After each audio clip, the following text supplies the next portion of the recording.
cái thứ là tao ớt mông tao xem phong tao ớt mông á sao chưa chụp lo nó cũng mua mà lưu tôi thành được kia thế à thì tao yên mua mà lưu thế bé nó chào chụp rồi bé lò này nó này họ tu cho mẹ nó thế nào thì cái chủ ớt mông thì bé cho nó điều Wisconsin là điều đó tao không nói nữa bây giờ sang nó tụi bây giờ sang nó bông nhưng sang tới chỗ Wisconsin thì tôi bố kia phải đi lo này tao nên chúa lo nên lo nặng đâu vậy này nó tới chỗ nó khó xíu luôn chúa xíu anh ấy bên nó rung nhót sao vậy giờ có mà tao còn chúa này à có nó tên là bé giờ nó say khi nhẹ nó chỉ nhẹ nhưng mà chỉ chơi trong con mà ta chỉ mà nó chơi thì có cú gì nó chỉnh chúa lên nó State Highway 13 North, Wisconsin 13 Trunk North.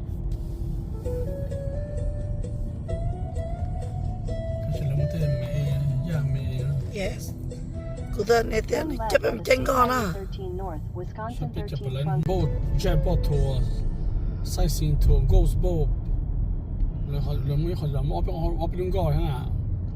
có gì lúa là hay lúa bé lúa hay là lúa boat tour hay sao sai nó tới chỗ nó khó xíu đúng là chẳng đâu là cái có cơ yeah thôi lần nào à nên đây là một tờ giấy giáo sư cái chỗ và hai cái sách của bà là nó đánh nhau à nên là họ tớ tôi có lỗ đủ có điều boat tour làจะเขาทำเดินทางแต่ละทีเนี่ยเราไปใจแล้วแต่ละขนาดทีเนี่ยคือเขาก็เขาจะกันก็เขาเนาะ okay นะอัพเป็นเดียวboat ได้เขาเนาะเรากันเนาะ okay จะเป็นมุมจุดชัดไปจะเป็นอยู่ลอยอยู่ปีเขาเนาะจะเป็นหล่อเขาเนาะแล้วมันเขาเรื่องเบี้ยเนาะเขาเนาะเขาเชื่อ okay ใช่จะอะไรเกิดแล้วจะดูจะอย่างจะ freestyle เนี่ยรู้จักเนี่ยทัวร์ distraction ฮะ yes yes ไปเจงก็จะcon nó à เป็นตัวเจงก็เอาขอ thế ông nó thế không biết nó ตัวเป็นเจงก็เดี๋ยวไม่ใช่เจงก็เอาหรือจะอีหรือสิ ông nó chơi nó tới chơi gì chừng nè เจง thế ดูนะดูเด็ phải cần đu nè ตรงนั้นรู้จักที่เอาผ่านหนึ่งก็จอนะตัวจะรู้ว่าเดี๋ยวโบทัวร์นะอีตัวเนี่ยจะปลอดเจอร์อะไรอ่ะแต่ฉันไม่อยู่อ๋อเขาจะเลย discount เขาสักกันเลยเป็น70%จะจอจ่อยอ่ะจะเป็นหมู่อ๋อคำโบทัวร์นะจะอีเขาจะหมู่เขาประเดี๋ยวอีเขาไม่จอดน้องหัวให้ประเดี๋ยวจะเขาที่อีเนี่ยอ๋อสมองเขาที่อ๋ออีสมองนะจะเป็นตัวสตาร์ชูนะจะ hopefully we can do it both day แล้วที่we gonna make it because เป็นตัวสองนะจ๊ะแต่是啊其实这大叔搞梦天啊 OK จะไปเราตัวลูกเลยจะถ้าไปอยู่จะไปปล้องเนี่ยแต่เอาปุ๊บเจ้าเลยจ้านะเอาปุ๊บไปอยู่จะอีเนี่ยจอดอะไรอย่างจะลุงก็จะ好นะจะ整个就好นะ整个好นะ就这边门去来today 的Wisconsin 的路掉那呀จะ好ถึงต่อ了ใช่จะไป好นะตัวเด็กตัวจะเว้นเฉยนะไม่ให้ปล้องเนี่ยเอาปุ๊บปล้องเจ้าจะอีเนี่ยจอดอย่างกี่เท่า到这奥龙哥就 OK 哈。伊上到这老的好那，今天等待呢，来好那 OK。这个半年都好那了，这边好那这那边开下来或者好像整个好那么奥龙哥呢 OK。好那来我们好难的需要，这好那这一开下办包拖，还一开jet拖。这边有到必须了，这边了之后呢，这边了上呢这那么这边我们再整个了呢。OK 整个เลยรู้เราไปรู้ติดเดียวเลยที่หล่อนะ OK รู้น้ำมาไปเลยออสมองที่ตัวเด็กนะชิปเอาตัวริเวอร์นะคุณจ๋านะไปเที่ยวเราจะไปชิปเอาอย่างเด็กกูshout out to Mr. Clean อ่ะ Mr. Clean เนาะอย่าก็เต้นแต่สิงคโปร์ลุงไปหัวฮูชีมัวนะจะตัวเคยตัวต่อนะจะฮูชีนะตัวต่อนะจะสัตว์เจงก็จะเราแจ้งขนาดนั้นได้นะ OK จะเต้นเกี่ยวกับเคยตัวต่อนะ这用起来的东西就忙到生活，那你可能找一谈天多的这个跑球时间的，等下又要到 Wisconsin 的，又要到了啥，都绕掉了，如那样没球时间，又了我手就又啥的，又了增高也没啊，那增高估计几的，这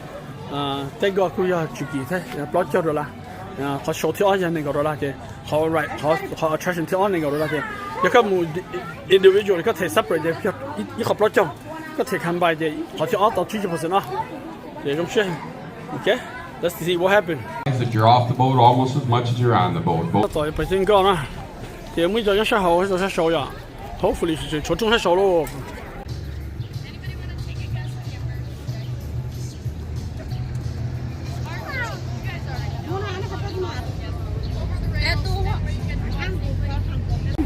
bên ta tổ cho luôn có phải là tôi nói là hoa Wisconsin River ya thì bây giờ thì bây giờ một đêm một chán à cũng chơi trong con tàu ya thế thì ok bây giờ số một tàu họ nó bây giờ một cái cầu chuyến là thì đi bây giờ này sao rồi nó bây giờ chỉ lo còn chờ đó tàu một cái sẽ tính sơn ga nữa ok thì họ nó bây giờ một cái cầu chuyến là thì nó ok đi họ chơi trong con thì nó họ chơi nào Very big too. With that, I'm going to hand the mic over to our captain. He's going to introduce himself, go over a couple. Well, thank you, Norm. I too mấy đó phải lọt xong nó phải bây giờ 3 triệu rồi cho nó trên cái số lượng cái số giàu số giàu đó là mà chúa cha ở tụi nhỏ nó 3 triệu hậu là nó hay mỗi tụi Wisconsin River tụi đây mình chỉ cho chứ tụi đây là cho bao giờ để chuyện là tụi lo đã đàng lấy cũng chơi là tụi mình chơi có thì nó nung chơi hết là để ở sông thua họ được Wisconsin River đấy mà bao giờ bây giờ mình chơi bữa nào để bây giờ họ biết bài thế à là bao giờ nó dùng câu cơ là bao giờ nào wow để mà lần đầu khơi ta bao giờ khơi ta họ nó sẽ cho ta ăn cho sầu nữa bao giờ nóจะมุ่งก็จะเล่นเช่นก็ตัวจะเล่นต้นเจดินตัวจะได้ชัดตินเนาะเป็นตัวดังตัวนะตัวที่ล่อเชี่ยว We like to call that one High Rock. Stands at about 65 feet tall. พอเชี่ยวนะ Directly across from High Rock on the left is Romance Cliff, ironically standing 10 feet taller than High Rock. โอ้เชี่ยวจัง These two cliffs form what is known as the jaws to the upper dells, and in between these jaws is the deepest point in feet deep. ดูวิศวกรรมปกติไม่ได้นะแต่จะเขาเรียกเขาต่อชาแล้วthis is the deepest one เขาเรียกเขาต่อ Up ชา ahead of the boat on the right, you're going to see a photograph formation on the tour today next to นี่ชาเลยตัวโล Both were formed by wind, water, and frost erosion. As Troy takes us around Chimney Rock, I'll have you look over your right shoulder. You'll be able to see just how far that formation stands from the rest of the mainland. wow beautiful 我是中国天啊你们好像也很必须买那些呀 Following that right shoreline, I'll have you look for the large opening of rock amongst the trees. okay While you're looking at that rock, you may notice what seems to be the profile of a man's face. His most notable feature will be his nose. You can use the slit above for his eye and the slit below for his mouth. If you want to get really creative, you can use the vegetation surrounding his head to form a head. ô điện tàu một chỉnh cơ tí thế à cho điện tàu cho bao nhiêu là khơi tài thế nào nó không bao thừa là thứ mà tàu ít của xa chỗ xong rồi thì thôi tổng nó thì đi là đá khơi cầu nè sắp bị nó cho công có tôi check out lại cả nè nếu mà chẳng cây coi à mà ở tu đá nó có số chân tông số up on the tree yeah ở tu là đây đó thì cũng mới cho nên tuần trình có sẽ tìm jet ski đâu là tuần bao là tôi đã đây sẽ tìm tàu thế rồi Colors are caused by the oxidation of copper, iron, zinc, lead, and manganese minerals. And this rock that you're looking at is Potsdam or Cambrian. So soft that if I hand you a piece, you'd be able to crush it right in between your fingers. And this allows those trees to grow their roots up to 60 feet into that sandstone, getting all the water, support, and nutrients that they need. Now, this sandstone is also very absorbent. It can hold a lot of water. And as that water seeps, chưa đá lại muốn gọi là sắp tới thì mà slow down có sao chỉ trong thế thì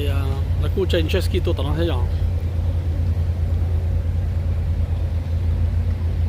maintenant có sai cho maintenant của hai thế bỏ tụi mày đó là explain nó bên à. The narrowest point is 52 feet across and 90 feet deep. Wow. Now, back before Wisconsin was known for the Packers, Badgers, beer, brats, cheese, we were known for our lumber industry. Lumberjacks would come down here, they'd chop up white pine. And lumberjacks would haul that white pine down the Wisconsin River, Mississippi River, all the way down to New Orleans, selling that lumber along the way. Now, if you were to ask any of those lumberjacks what the most dangerous did, it's been here for a while, so you might want to take off your sunglasses to see it better. Land of sandstone. It reads Leroy Gates, Dells and River Pilot from 1849 to 58. Wow. Turns out it's a lot easier to haul lumber on a train than a raft. But loving the river and not wanting to leave the Dells, Leroy started the first, our largest, the lake sturgeon. Those lake sturgeon can get up to 7 feet long and weigh up to 200 pounds. Cái này, sát tới Wisconsin là để học đa ya tụi nó ya, nên cho xong đồng khu cho xe ya đạp bé mà xong đồng này cứ đạp bé tới chơi mà, để là cứ biết cái cứ tụi đây đó, để tới thầu đây đi cũng lo đây cũng xe hay ya, đó là học đây tì rồi đó, cái này cái công tí kỳ tí nó tập bao giờ. Chụp bao nhiêu mà, ui lại xinh ra, trong khu tôi cái sọt chụp bao nhiêu nó xinh, trong tôi cái Some people say it feels a little romantic. We have now entered Lover's Lane.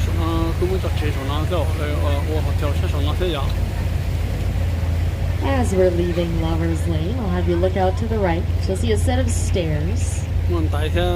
Now, a commonly asked question I get back here is, Nora, where do those stairs go?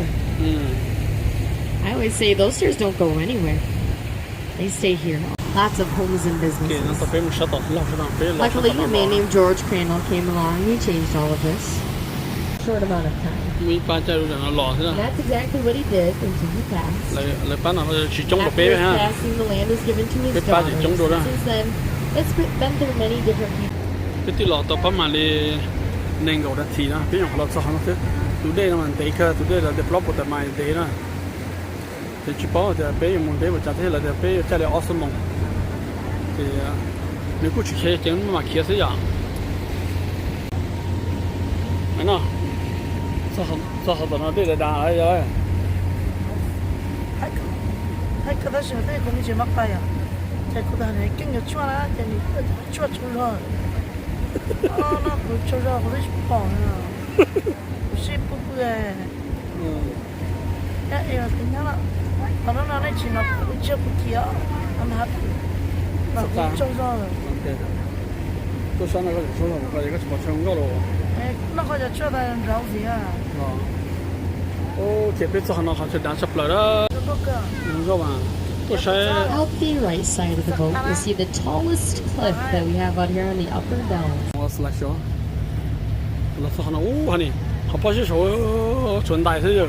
As we're coming around Sunset Cliff, we are entering our first shore landing, the Witch's Gulch. It'll